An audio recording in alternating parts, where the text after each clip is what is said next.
Hello everyone and welcome to the lecture on AWS AppSync. So this lecture will contain all these topics. What is AWS AppSync? AWS AppSync features, alternative to consider, GraphQL versus REST, components of a GraphQL API, GraphQL schema example, data sources and resolvers. So what is AWS AppSync? AWS AppSync enables developers to connect their applications and services securely, leveraging serverless architecture and high-performing GraphQL and PubSub APIs. AWS AppSync supports two main API types, GraphQL for data querying and manipulation, and PubSub for real-time data communication. With AWS AppSync, developers can access data from multiple sources through a single GraphQL API endpoint, simplifying data management and retrieval. AWS AppSync allows the combination of multiple source GraphQL APIs into a single merged GraphQL API, enhancing integration capabilities. The service enables real-time data updates to applications, ensuring that users always have access to the most current information. AWS AppSync comes with built-in features including security, monitoring, logging, tracing, and optional caching for low latency, providing a comprehensive solution for API management. AWS AppSync offers a cost-effective pricing model where users only pay for API requests and delivered real-time messages, making it an economical choice for businesses of all sizes. So AWS AppSync features: first one, simplified data access and querying, which is powered by GraphQL. You have serverless WebSockets for GraphQL subscriptions and PubSub channels. Server-side caching to make data available in high-speed in-memory caches for low latency. JavaScript and TypeScript support to write business logic. Enterprise security with private APIs to restrict API access and integration with AWS WAF, which is Web Application Firewall service. Built-in authorization controls with support for API keys, IAM, Identity and Access Management, Amazon Cognito, OpenID Connect providers, and Lambda authorization for custom logic. Merged APIs to support federated use cases.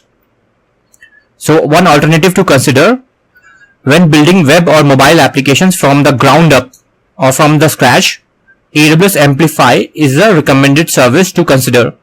It supports both web and mobile app development, providing a comprehensive solution for creating applications from scratch.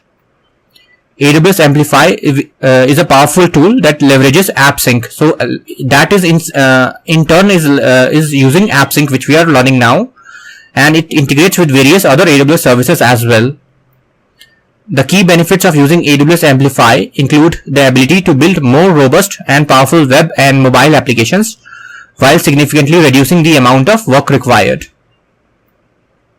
Next, we will just consider some differences or the drawbacks, or compare GraphQL versus REST API. So now what we have learned is AppSync basically provides GraphQL APIs and merged APIs to make retrieving data or building applications faster. Now let's see what are the drawbacks of REST first.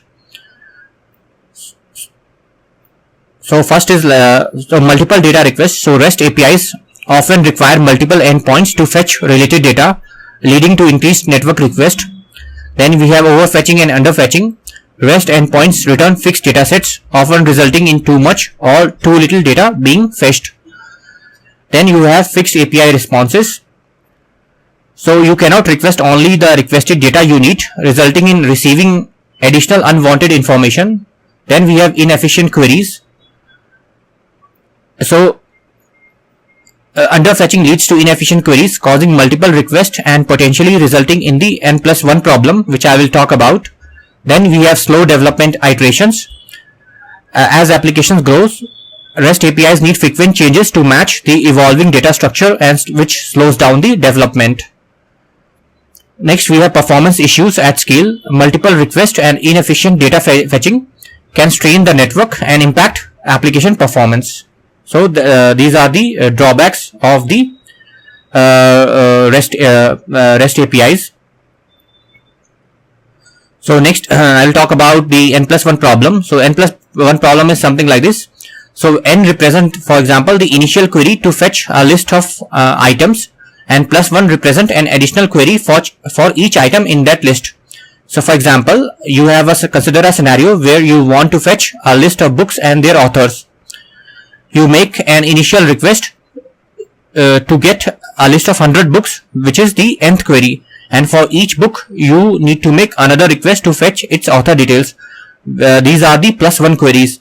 So instead of making just one query, you end up making 101 queries, one for the list of books and 100 for each book's author. So this is the common performance issues in database queries and API request, and particularly in REST architecture. Next, we'll see GraphQL advantages. So in the GraphQL, we have single endpoint querying. GraphQL uses one endpoint for all data queries, reducing network request. Then precise data fetching. GraphQL allows clients to request only the data that they need, solving overfetching and underfetching issues. Language agnostic abstraction. GraphQL standardizes data structure, making it easier for front-end and back-end developers to work together. And rapid development iterations. GraphQL's flexible data specification allows for quicker updates and less development work when changes are needed. So now let's just start to summarize the key differences. So endpoints. REST requires multiple endpoints for different data requests, while GraphQL uses a single endpoint for all queries. Data retrieval. REST APIs return fixed datasets, causing inefficiencies, while GraphQL allows querying for exactly what is needed. Development speed. REST requires frequent API changes as the application evolves, slowing down development, while GraphQL enables quick adjustments to data specifications without major backend changes. So to roughly summarize, you can just think GraphQL as querying database directly, but now we are querying it through HTTPS. So in a database, you can make exactly how the query you want to construct, and you can fetch exactly how the data comes through, right? So you can just think on a very roughly something like that. GraphQL is something like that. But in REST, we have to develop REST APIs, which will have already hard coded like what data it will come in, and you have to make multiple REST calls to gather all the required information that you need. Okay, moving on. Components of a GraphQL API. So one is schema. A standard GraphQL API is composed of a single schema that handles the shape of the data that will be queried. Your schema is linked to one or more of your data sources like a database or a Lambda function. In between the two sits one or more resolvers that handle the business logic for your request. Okay, next, GraphQL schema. The GraphQL schema is essential for a GraphQL API. It forms the basis upon which API operates and defines its capabilities. The schema outlines the structure and shape of the data that can be queried or mutated. Mutated is something like modified through the API. It acts as an agreement between the client and server, specifying how data will be retrieved, modified, and structured in both request and responses. GraphQL schemas are created using SDL, which is schema definition language, a specific language designed for defining the structure of GraphQL APIs. SDL consists of two main components, types and fields, which together create the established structure of the schema. Types. So you define data shape and behavior. So types in GraphQL determine how data is structured and behaves within the API. Include objects and scalars. So common roles for type include objects, which are complex structures, and scalars, which are primitive value types. Then you have fields, which hold requested values. So fields exist within types and contain the values requested from the GraphQL service. They are similar to variables in other programming languages. Predict data structure. The shape of data defined in fields allows developers to anticipate the structure of request response operations without knowing backend implementation details. So this is a schema example, and in this screenshot, there are three types defined in the schema: person, query, and mutation. And looking at the person, you can guess that this is the blueprint for an instance of a company employee, which would make this type an object. Inside its scope, we see there is an ID, name and age. These are the fields that define the properties of a person. This means our data source stores each person's name as a string, which is a scalar primitive type, and age as an int scalar primitive type. ID acts as a special unique identifier for each person. It is also required values as denoted by the exclamation symbol. The next two object types behave differently. GraphQL reserves a few keywords for special object types that define how the data will be populated in the schema. A query type will retrieve data from the source, and in this example, the query might retrieve person objects from the database. This is similar to GET operations in the RESTful terminology. A mutation will modify data, and in this example, this mutation may add more person objects to the database. This is similar to state changing operations like put or post in REST. So next we'll see what is data sources. In real projects, schema acts as a single endpoint that handles all client requests, accessing, processing, and relaying data from various sources back to the client. These technologies work together to implement backend for front-end solutions, effectively reducing complexity at scale by abstracting the backend. By defining the data shape of each source, which is a subgraph in a single schema supergraph, you can abstract away complexity from multiple data sources or microservices.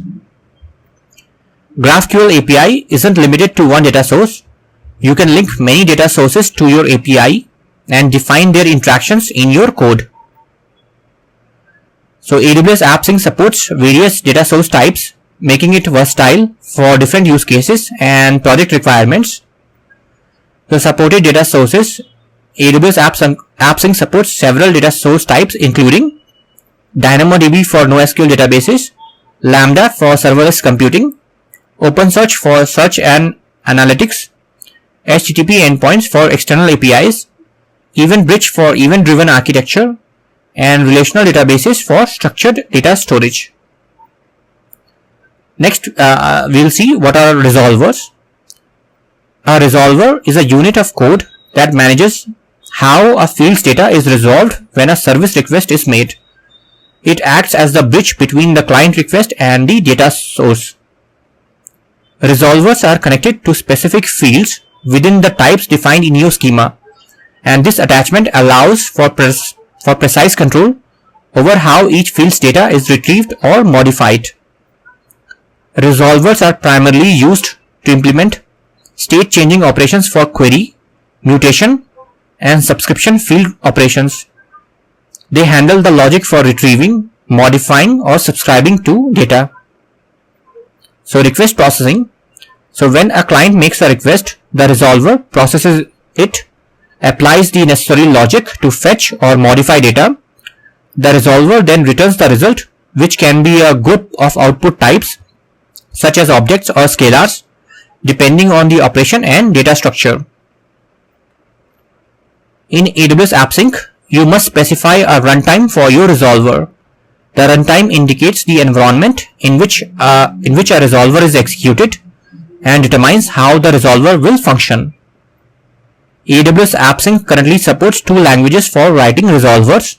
First one is JavaScript through the AppSync _JS runtime, and next one is Velocity Template Language VTL, which is a templating language designed for embedding logic into text. And that's all. Thanks for watching.